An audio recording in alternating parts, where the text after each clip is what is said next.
Hello and welcome. This is another video on the statical mechanics lecture series called statical mechanics.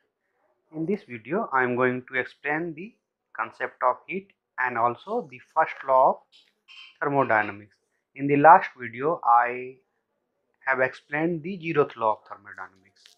So, in this video, the explanation of heat as well as first law of thermodynamics will be there. We know that generally every substance has three phases. One is called liquid, another is called gas, and third one is called solid. It means matter exists generally in the three phases: liquid, gas, and solid.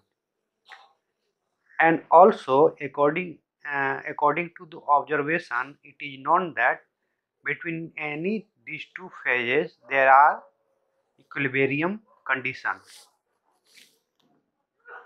It means there is a equilibrium condition for each pair of phase. It means from liquid to gas or gas to liquid there is equilibrium point. Same way for gas to solid, solid to gas, and solid to liquid, liquid to gas. There exists a equilibrium point between any two kind of phases. Now, if we want to go from one phase to another, what we have to do? We have to either give or either take out the heat from the system to change the equilibrium between any two phases. And that amount of heat which is necessary to go from one phase to another is called heat of transformation.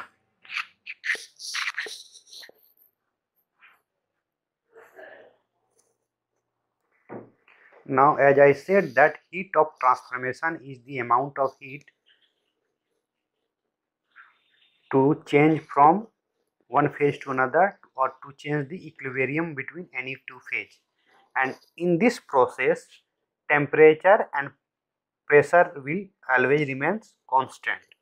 And also, we can use this heat of transformation to define the quantity of heat or heat capacity. So we can use the heat of transformation to define the heat capacity or specific heat.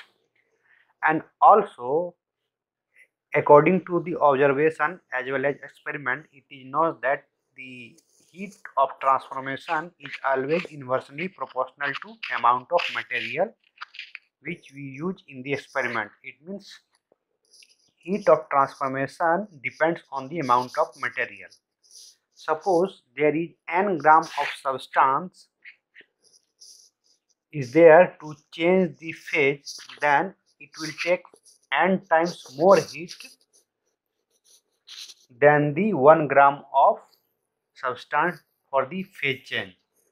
And also this transformation is always independent of temperature. Why? Because in the process of phase transformation, temperature is always constant. So this is the definition of heat of transformation. Now the steady state conduction. In the steady state conduction, there is a two reservoir of 1 and 2, and both heat reservoir is connected by the heat conductor, which can conduct heat from T1 to T2 or T2 to T1. And the amount of heat given up by reservoir 1 will be the amount of heat absorbed by the 2.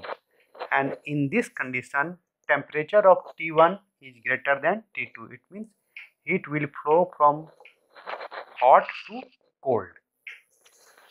And Q1 and Q2, the amount of heat transfer will be the heat of transformation, which will change the phase of the whole reservoir. Suppose M1 or M2 are the two masses of the reservoir 1 and 2, and it has temperature T1 and T2. and here I have taken T1 is smaller than T2. After the mixing these two masses, what will happen? Mixture will be M1 plus M2 and temperature will become T3. Now the heat absorbed will be C M1 for the what you call for the reservoir 1, C M1 T3 minus T1. Here C is the heat capacity, how much reservoir can absorb the heat, and heat transfer uh, from the T2 reservoir 2 will be Cm2 T2 minus T3. This is the heat absorbed will be equal to the heat transferred, and the temperature we will calculate final temperature. Final temperature after mixing these two masses M1 and M2 will be M1 T1 plus M2 T2 divided by M1 plus M2.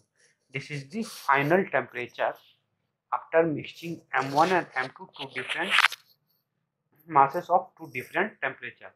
And this formula is only valid for the small mass difference or small temperature difference.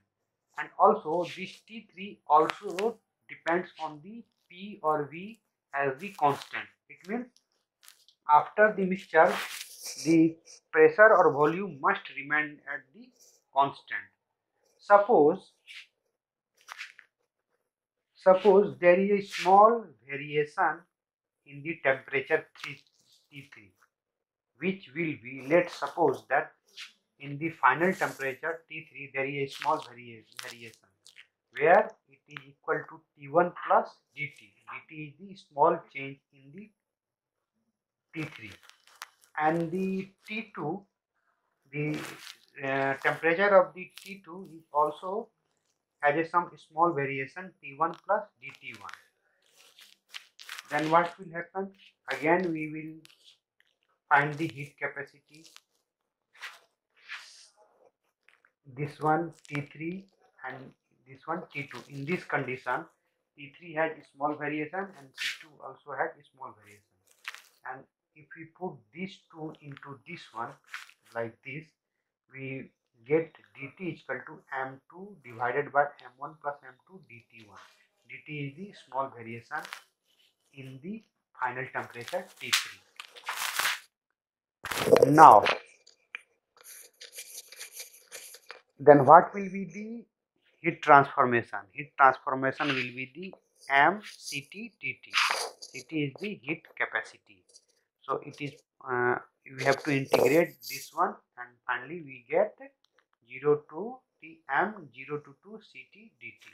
This is the heat transformation. And also the specific heat we define as m mass, c heat constant, specific heat constant, and dt delta Q.